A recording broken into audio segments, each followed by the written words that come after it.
my name is Bridget, and today we're going to be talking about how ancestral healing changed my life. So that means it's story time. I'm going to give you examples of the frickin' challenges that I came into this life with and how I've overcome them with what is also called family inherited trauma.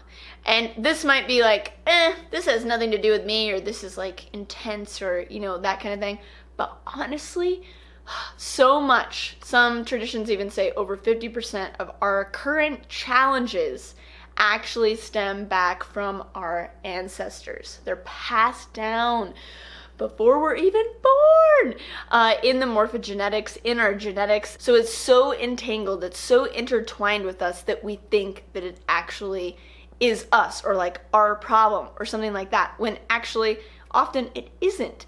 But being the nice, empathic, sensitive next generations that we are more sensitive to actually play those out for those to come up. And what we're meant to do, one of the reasons that it's happening, is it needs to be acknowledged so that it can then be healed and cleaned. It's wanting to be seen. It's wanting to be spoken. So we'll go more into that in just a minute. Now, October is right around the corner. We're getting into Halloween time, which is the time of the thinning of the veil, which is the time of honoring the ancestors. And so it's a prime time to do this kind of work and to heal and to release and to step more into your power, into your internal balance, rather than just being a puppet playing out the conditioning or the energies of crap that's come before, and actually go behind that and tap into the stream of amazing gifts, energy that we can then be who we came here to be. When I was young and growing up, I had massive challenges with my throat, with my expression, with speaking my truth. There was a lot of conditioning and a lot of literal shutdown energy in my energetic field around that. There's no way that I could be doing this right now at that time. I remember when I was a kid, I had to read out loud in class. Do you know what I'm talking about? Where they do popcorn.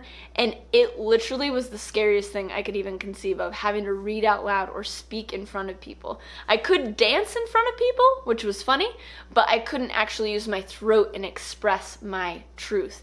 There was also some shutdown energy like in my womb, and just some stuff and some funk going on. And I had a feeling, I just kind of always knew that it wasn't mine. And I'm like, what is this? Like, I as a soul, I feel really expressed, but I don't know how to then like get from here to there, and I don't know where this is coming from or why. And what that made me want to do was actually escape to spirit worlds, to nature, and to also feel like the black sheep. So there's always this separation, because it was like, whatever this is doesn't feel good, but then I was conflicted within my own being, within my own energetic field, within my own consciousness. Now, I also noticed these kinds of themes going on with the suppression of the voices of women, etc., in the culture around me growing up.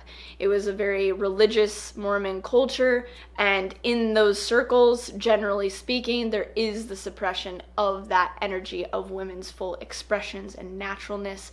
And so I was like, there's something funky going on, and I thought it could be connected to that, but I didn't know. Then I moved to Los Angeles, and a lot of that energy dissipated and more of my expression came out. Because the thing is we have our genetics, which comes with morphogenetics. It comes with energetic fields that have influences to how we act, who we are, what we think, what we do. And that is then exacerbated if you're in a cultural collective, a cultural matrix programming that then agrees to that. So if I'm in a group of all these religious people and I'm living in that, I'm in that collective field, right? Or that collective morphogenetic field. So by me moving and leaving to Los Angeles, I was then in a new one. And in this new one, there was a lot more expression. And so I felt a lot more free. But this is the thing, this is crazy, is you can't run or hide from this healing. You can move to the other side of the world or whatever it is, but ultimately there's this seeking, there's this desire to find our roots, to find our root, where we come from, who we are.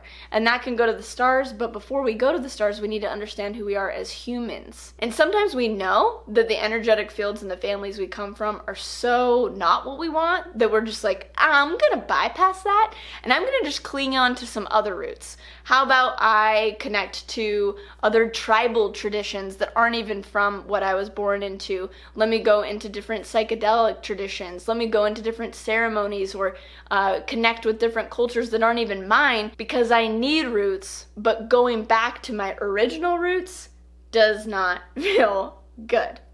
So then I discovered ancestral healing work and it changed my life. Truly. And what happened is I discovered that this shutdown energy was coming from both of my sides of my female lines having that suppression, just finally kind of getting it knocked out of them, don't speak, shut down, I control your womb kind of vibes. And as I acknowledged that and as I did this healing work, all of my expressions started to come back. And I had some fiery ass, amazing women in my lineage. That's the thing. There's amazing energy streaming from behind. That's actually where we get a lot of our support, a lot of support that we don't even know that we need, which then makes us want to connect out to spirit rather than behind us and feel this I got you on earth as a human. So one experience that was really interesting that will kind of key you into how this works is I was swimming with the dolphins in Hawaii for 5 days straight, and it was one of the most blissful experiences of my life. Literally every day I was like, oh my God, I'm so ecstatic. My heart is exploding. My vibration was off the charts. I was having all these crazy spiritual experiences, and each day progressively there was this knot, this pain in my stomach, in my sacral chakra, and I'm like, whoa, this is definitely energetic, and this is so intense. It was so painful. And what I realized is that as my vibration was going up in these heightened ecstatic experiences, that which needed to be observed, looked at, cleared, acknowledged, was coming up to the surface too. It could finally be seen. And so I was like, oh man, what is this? And I had already been doing years of ancestral healing work in different categories, but I hadn't locked onto this one. And so I did this ceremony at the ocean on these black volcanic rocks at night with the ocean surging. And I tuned in and I did these different practices and modalities that I'm sharing in my upcoming live ancestral healing course. You can check out the link down below. But these different practices to key into the origin of where things are happening and then how to actually resolve it. And so I was doing that, and I discovered that few generations back, there was actually rape in my lineage, and that rape had never been acknowledged. It had been suppressed, shut out for whatever reason. And so that pain in my womb, that pain in my sacral had to be acknowledged. And once I did, and I honored that, I gave it back, I did this ceremony, it went away. And I have never had that pain ever since. And then also the greater blossoming of my womb and my empowerment also came back. So it was incredible. And so over the years that I was doing this intensive work, literally it got me to where I am today, where I can unbridledly speak with you publicly about any of these things on YouTube. And then also in my personal life, over time, it got to the point where I can completely speak my truth, tune into my body, tune into my intuition, my expression, my womb, my throat, and speak that in a very clear and kind way to myself and in a bold way to others when I need to have those boundaries. So all of that has dissolved away through this work. Now that is just my example of what I had going on in my lineage, and that's only one piece of the different changes that have come to me through specifically ancestral healing work, but this is just an example that I wanted to give today. But it can look like so many different things.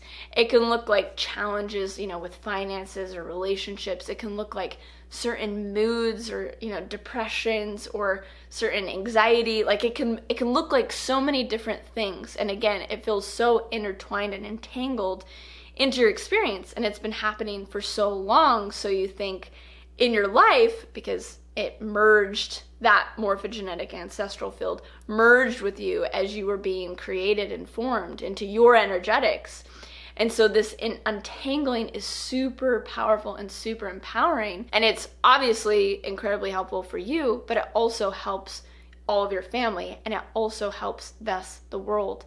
It resets the templates of the crap going on in humanity and resets the fields. So we're not confined to these old programs, and we're linking them with the deeper core root of who we are from this clean level. And there's incredible morphogenetics, there's incredible energetic fields and ancestors that can stream through and gift us empowering gifts and magic and solutions. So there's also this very, very positive part too. It looks very different and very unique for each person. And just to note that it's something to look at on the path of your healing or your spiritual awakening. It's an integral piece of the puzzle to look into and to acknowledge. So for me, it's been so powerful that I put together and compiled a whole online course for you, for anyone wanting to go to this next level with themselves, to heal, release. And it's super powerful. I've already taken hundreds of people through this process, and profound changes have been had with it. And it's really exciting because every October I like to do it live. So it's coming up for me to do live Q&As to support you, to guide you in this process, in this timing where the veil is thin and you can really connect with the ancestral wisdom and spirit and connect with those maybe challenges to let go of as well. So it's a powerful time, and I have this ancestral course that is now open if you'd like to register and be a part of it and go on this journey with me and others in this mystical time before and during Halloween. It's going to culminate actually with a ceremony on Halloween, which is going to be incredibly powerful and beautiful. So if you'd like to be a part of that, the link is down below. You can go click on it and register for my ancestral healing course and start on this path and dive into this profound work that can fundamentally change your current challenges, your family challenges, the collective challenges. It's one of those things when we do our work, it helps the world and then it helps us. It's a win-win situation. It's one of those win-win situations. So I hope my story of transformation has inspired you to look into this in whatever way you're guided to do so. I just feel like it's my duty to inform different modalities, different ways, perspectives of viewing things that actually do work and can make your life more useful and joyous and rich and rooted while simultaneously connected to the higher realms. So thank you so much for watching. I really appreciate it. Comment below and let me know if you've had any experiences, particularly with your ancestors or family or different things coming through. Again, if you're interested in the course, the link is down below and you can go register right now. And I'll be back soon with new videos so that you can stay informed. I suggest hitting that subscribe button and bell button so you get notifications every time I come out with them. And wishing you all the best during these wild times, and just remember your center, remember your root, and let's go for the ride.